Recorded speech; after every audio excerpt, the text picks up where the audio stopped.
सत्यं परम आनंदम पूर्ण ब्रह्म सनातनम परमं पुरुषं वंदे श्रीमद्वारवतीश्वरम श्रीद्वारिकाधीश की जय।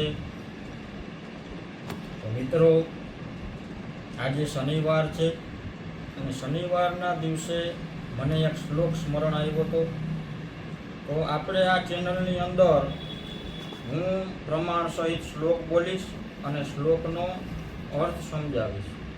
તો આવી રીતના આ ચેનલની અંદર હું આવા સનાતન સંસ્કૃતિને લગતા હું વિડીયો મૂકતો રહીશ, માટે આપ સર્વે અમારી સહાય તમે કરતા જાજો।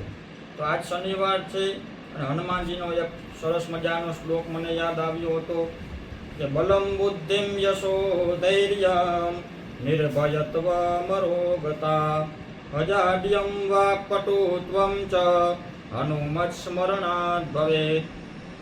શાસ્ત્ર એમ કહે છે કે બલમ બુદ્ધિમ યશો ધૈર્યમ નિર્ભયત્વમ અરોગતા અજાડ્યમ અને વાક્પટુત્વમ ચ, આ આટલી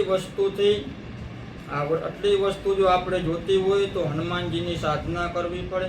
કોઈ એમ પૂછતા હોય કે હનુમાનજીની સાધના કરવાથી શું થાય, હનુમાનજીની પૂજા કરવાથી શું થાય, તો આ શ્લોક એનું પ્રમાણ છે કે હનુમાનજીની સાધના કરવાથી આટલી બધી વસ્તુ જડે।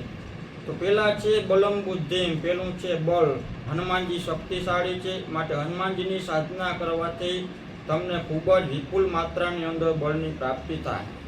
બીજા નંબરમાં છે બલમ બુદ્ધિમ, હનુમાનજીની સાધના કરવાથી તમારી બુદ્ધિની અંદર, તમારી મતિની અંદર વધારો થાય, તમારી બુદ્ધિ તીક્ષ્ણ બને।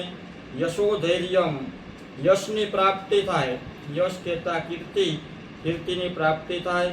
ધૈર્યમ કહેતા ધીરજતાની પ્રાપ્તિ થાય।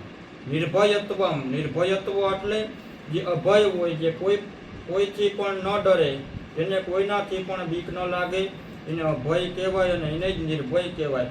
નિર્ભયતાની પ્રાપ્તિ થાય। અરોગતા, જેને કોઈ પણ રોગ ન થાય, કોઈ પણ પ્રકારનો જેને રોગ ન થાય, જેને રોગ થતા હોય ને હનુમાનજીની જો સાધના કરે તો એ રોગ થકી એ મુક્ત થાય અને અરોગ થઈ જાય।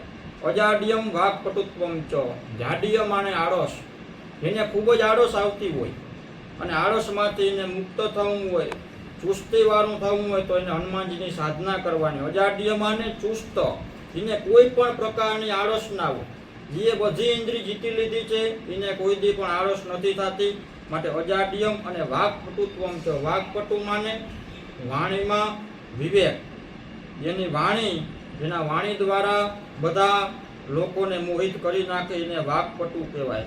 જે બોલવામાં ખૂબ જ હોશિયાર હોય એને વાક્પટુ કહેવાય। માટે હનુમાનજીની સાધના કરવાથી આટલી બધી વસ્તુની આપણે પ્રાપ્તિ થાય છે। તો આપ સર્વે લોકો આ વિડીયોને નિહાળજો।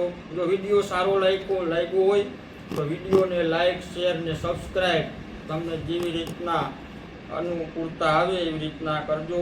જય દ્વારકાધીશ।